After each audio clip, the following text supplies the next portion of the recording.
Hello guys, ജാസ്മിൻ്റെ അച്ഛനെ big boss confession റൂമിൽ വിളിച്ചിട്ട് വാണിംഗ് കൊടുത്തിരിക്കുന്നു. എന്താണെന്ന് വെച്ച് കഴിഞ്ഞാൽ ബിഗ് ബോസ് ഹൗസിലേക്ക് വന്നിട്ട് കുറച്ച് എല്ലാവരോടും നല്ല രീതിയിലല്ല സംസാരിച്ച് പിന്നീട് ഉണ്ടത്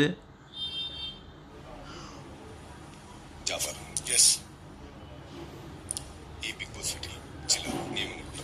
ഓക്കെ, ഇവിടെ കയറുന്നത് എല്ലാവരും അത് പാലിക്കേണ്ടതാണ്. ഓക്കെ, പുറത്തുള്ള ഒരു കാര്യങ്ങളെ കുറിച്ചും ഇവിടെയുള്ള മത്സരാർത്ഥികളോട് പറയാൻ പാടില്ല.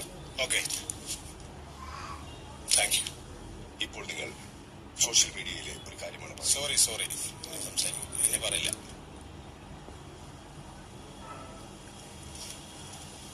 സോഷ്യൽ മീഡിയയിൽ നടന്ന കാര്യം ബിഗ് ബോസ് ഹൗസിൽ വന്ന് പറഞ്ഞതിനാണ് ഇപ്പോൾ വാണിംഗ് കൊടുത്തത്. അപ്സര ജാസ്മിനെ തല്ലി എന്നുള്ള കാര്യം പറഞ്ഞിട്ടാണ് ഇപ്പം ബിഗ് ബോസ് വിളിച്ച് വാണിംഗ് കൊടുത്തു. ഇപ്പോൾ ഔട്ടായില്ല എന്നൊക്കെ പറഞ്ഞിട്ട് ജാഫർ പറഞ്ഞിട്ടൊക്കെ ചുമ്മാതെയാണ്.